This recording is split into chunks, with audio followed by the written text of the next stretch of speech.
Good evening दोस्तों। आज है 31 अक्टूबर और आज जो है 31 अक्टूबर को दीपावली मनाया जा रहा है। तो आप लोगों को दीपावली की हार्दिक शुभकामनाएं। आज हम लोग पढ़ेंगे मध्यकालीन बिहार का इतिहास। मध्यकालीन बिहार के इतिहास के बारे में हम बताएं तो इसके अंतर्गत जो है हम लोग पढ़ेंगे तुर्क शासन, उसके बाद स्थानीय वंश जिसमें कि कर्नाट वंश आता है, और कुछ चर्चा हम लोग सेन वंश के बारे में भी कर लेंगे। सेन वंश, हालांकि सेन वंश जो है ये संबंधित रहा है पश्चिम बंगाल से। उसके बाद अफगान शासकों के अधीन शेरशाह सूरी का कार्यकाल हम लोग पढ़ लेंगे। उसके बाद सल्तनत काल, दैट मीन्स दिल्ली सल्तनत, हालांकि दिल्ली सल्तनत यहाँ पे आएगा, उसके बाद अफगान आएगा। तो दिल्ली सल्तनत के अंतर्गत बिहार में कितने घटनाक्रम हुए और कौन सा यहाँ सूबेदार बना, प्रांतपति बना, उसके बारे में। और उस अंत में हम लोग मुगल काल में बिहार के इतिहास में जानेंगे, मध्यकालीन इतिहास में। तो चलिए स्टार्ट करते हैं। सबसे पहले जब हम बात करते हैं मध्यकालीन बिहार की, मध्यकालीन बिहार के अंतर्गत सबसे पहले जो बख्तियार खिलजी, ये एक मुस्लिम आक्रांता के रूप में बिहार में सर्वप्रथम आया। इसको हमको बख्तियार खिलजी के बारे में हम चर्चा करें इससे पहले आपको 2-3 पॉइंट्स बता दें। जैसा कि हम एंशिएंट में ही बताए हैं कि जब हम कहीं इतिहास जानते हैं तो इतिहास के स्रोतों के बारे में जानते हैं। उसी तरह जब हम मध्यकालीन इतिहास की बात करेंगे तो मध्यकालीन इतिहास में हम लोग पुरातत्व स्रोत, उसके बाद हम लोग देखेंगे शिलालेख, और उसके बाद हम लोग देखेंगे तीसरा साहित्य। ये मुख्य रूप से जो है मध्यकालीन बिहार के इतिहास को जानने का एक माध्यम है, जिससे कि हम उस समय के साहित्य, शिलालेख और जो साक्ष्य मिले हैं सिक्कों के रूप में, ये भी आप लोग ध्यान में रखेंगे। सिक्के तो सिक्कों के रूप में मिला है। इन सब तथ्य जो है से हमको बिहार के इतिहास के बारे में जानकारी मिलती है। तो हम हालांकि पुरातत्व के अंतर्गत ही सिक्के को रखा जाता है। तो आपको बता दें इसमें अंतर्गत पहला, जैसा कि हमने बताया कि पहले हम लोग पुरातत्व के बारे में जानेंगे।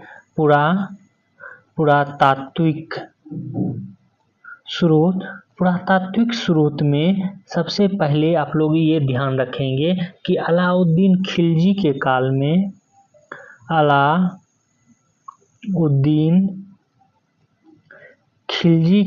में लखीसराय के जयनगर से सिक्के मिले हैं। ये आप याद रखेंगे कि अलाउद्दीन कालीन सिक्के कहाँ से मिले हैं, तो लखीसराय के जयनगर स्थान से मिला है। वहीं पर हम देखेंगे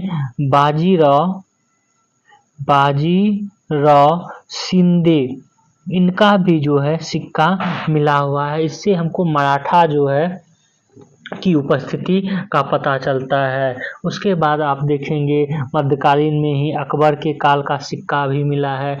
वहीं शिलालेख की बात करें तो 2-4 शिलालेख जो है वो इम्पोर्टेंट है, जिसको कि आपको याद रखना है। ये शिलालेख में आप पहला जो है जो याद रखना है आपको, बल्लाल सेन का शिलालेख। बल्लाल सेन का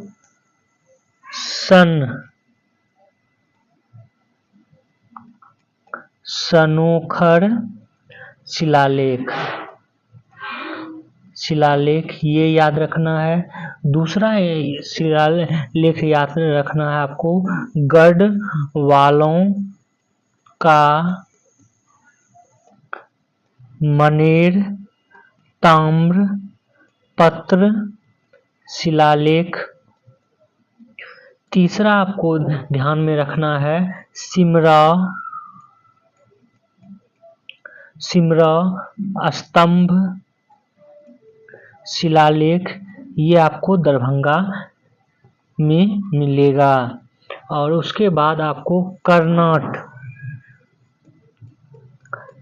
कर्नाट वंश जो है अभी हम लोग पढ़ेंगे भी मध्यकाल में।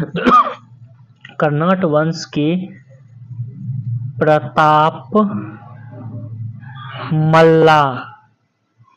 मल्ला शिलालेख, इन सब शिलालेखों के बारे में हालांकि आपको एडिटोरिया में नहीं मिलेगा, विभिन्न स्रोतों से जो है हम आपको ये बता रहे हैं, तो ये सब आप लोग याद रखेंगे।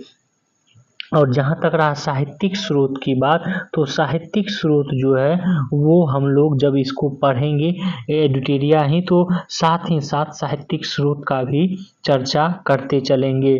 तो आप ये शिलालेख एक जगह कहीं लिख लें, ये इम्पोर्टेंट है, पूछा जा सकता है। अब आते हैं हम लोग तुर्क शासक बख्तियार खिलजी के बारे में बात करते हैं।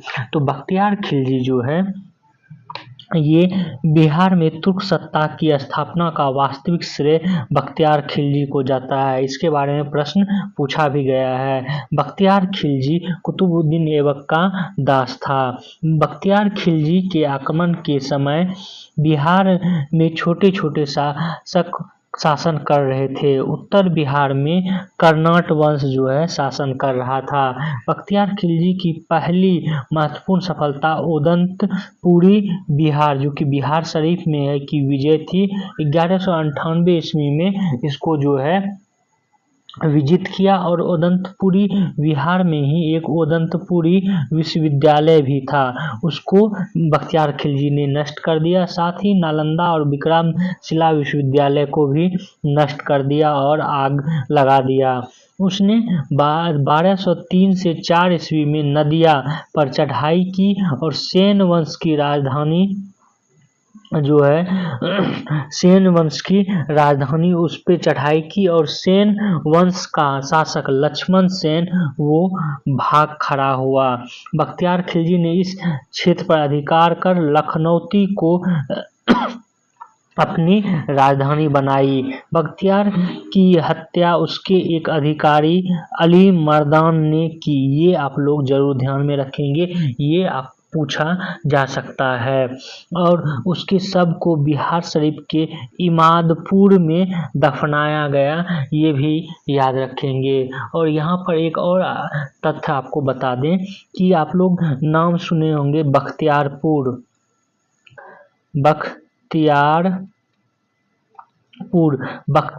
की स्थापना इसने 1198 ईस्वी में किया था, ये भी आप लोग ध्यान में रखेंगे। और जब ये बख्तियार खिलजी आक्रमण किया था कर्नाट वंश पर, तो उस समय कर्नाट वंश का जो शासक था नरसिंह देव था, ये भी ध्यान में रखेंगे। हालांकि इसके बारे में हम कर्नाट वंश जब अभी करेंगे तो उसमें पढ़ेंगे। तो आगे जो है हम कर्नाट वंश को देखते हैं। कर्नाट वंश की बात करें तो कर्नाट वंश जो है ये पाल वंश के पतन के बाद तिरहुत और मिथिला क्षेत्र में कर्नाट वंश का उदय हुआ। यहाँ पर एक इम्पोर्टेंट तथ्य आपको ये भी ध्यान में रखना है कि पाल वंश का जो अंतिम शासक था रामपाल, जिसके बारे में हम कल बता भी चुके हैं, रामपाल, इसके समय में नान्य देव ने कर्नाट वंश की स्थापना की। तो ये इम्पोर्टेंट तथ्य आपको ध्यान में रखना है। और ये जो तिरहुत जो कि चंपारण वाला क्षेत्र है और मिथिला दरभंगा के आसपास मधुबनी के आसपास वाला क्षेत्र में ये आपको देखने को मिलेगा। ये पूछा भी गया है कर्नाट वंश के संस्थापक कौन है, नान्य देव, ये पूछा जा चुका है। अब आगे आते हैं। कर्नाट वंश की राजधानी जो है सिमरावगढ़ थी, जो कि वर्तमान में नेपाल में है। बख्तियार खिलजी के बिहार अभियान के समय कर्नाट शासक नरसिंह देव था। उसे नजराना भेंट देकर सहयोग किया और कर्नाट वंश का सेन वंश से संघर्ष चल रहा था। ये भी आपको ध्यान में रखना है। तो यहाँ पर इस लाइन को हम आपको क्लियरिफाई कर दें कि नरसिंह देव तो बख्तियार खिलजी के समय शासक रहता है, लेकिन साथ ही साथ नरसिंह देव का जो है संघर्ष सेन वंश के साथ रहता है। यही कारण है कि बख्तियार खिलजी को जो है नरसिंह देव नजराना भेंट कर सहयोग किया और जो उससे युद्ध नहीं किया। यहाँ पर आपको बीच में एक और शासक होता है नान्यदेव और नरसिंह देव के बीच, ये हैं गंगदेव। पहले नान्यदेव, उसके बाद गंगदेव के बाद फिर नरसिंह देव जो है शासक बनते हैं। आगे चलते हैं। कर्नाट वंश पर तुर्क सेनापति तुगन के अभियान की चर्चा भी जो है हमको मिलती है और इसके बारे में चर्चा तिब्बती बौद्धिस्ट धर्म स्वामी ने किया है। सामान्यतः दिल्ली के सुल्तान के साथ कर्नाट वंश का संबंध नजराना एवं भेंट का था, परंतु गयासुद्दीन तुगलक ने अपने बंगाल अभियान के क्रम में कर्नाट क्षेत्र पर विजय भी प्राप्त किया था, किंतु कुछ समय बाद जो है पुनः कर्नाट वंश ने अपने आप को स्वतंत्र घोषित कर दिया था। ये भी आप लोग ध्यान में रखेंगे। और आपको यहाँ पर ये भी बता दें कि कर्नाट वंश में नरसिंह देव के बाद जो है राजा बनता है कौन? राम सिंह देव के बाद जो है बनता है शक्ति सिंह देव। उसके बाद आप हरि सिंह देव जो कि अंतिम शासक बनता है और ये गयासुद्दीन के समय जो है कर्नाट वंश के शासक के रूप में हरि सिंह देव शासक बनता है। और हरि सिंह देव जो है ये एक समाज सुधारक भी रहता है। इसने समाज में बहुत सारी सुधार भी किए और हरि सिंह इस वंश का अंतिम शासक रहता है। ये भी आपको बीपीएससी में पूछा गया है। हरि सिंह जो है एक प्रथा चलाता है, उसको कहा जाता है पंजी प्रथा। इसको आपको अभी ही याद कर लेना कि पंजी प्रथा है क्या। तो मिथिला के ब्राह्मण एवं मैथिली कायस्थ जिसको कि हम बता चुके हैं गुप्त काल में इसका उदय हुआ है, जिसको लाला बोलते हैं। तो ये मैथिली कायस्थ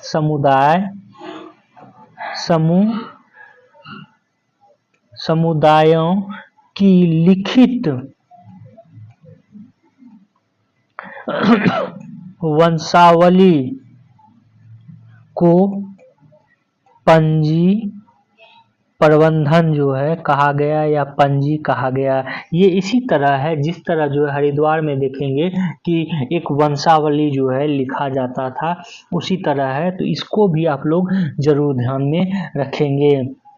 आपको ये भी बता दें कि हरि सिंह के काल में या कर्नाट वंश के काल में जो है मैथिली भाषा का भी विकास बहुत बृहद तौर पर हुआ। और ये भी आपको बता दें कि ये पंजी प्रबंधन ये करीब 1326 ईस्वी में जो है इसको लिपिबद्ध किया जाने लगा। जबकि इससे पहले क्या होता था, कर्नाट वंश में पंजी प्रबंधन था लेकिन उसको लिपिबद्ध नहीं किया गया था। चलिए आगे देखते हैं हम लोग सल्तनत काल में बिहार के बारे में। सल्तनत काल की बात करें तो दिल्ली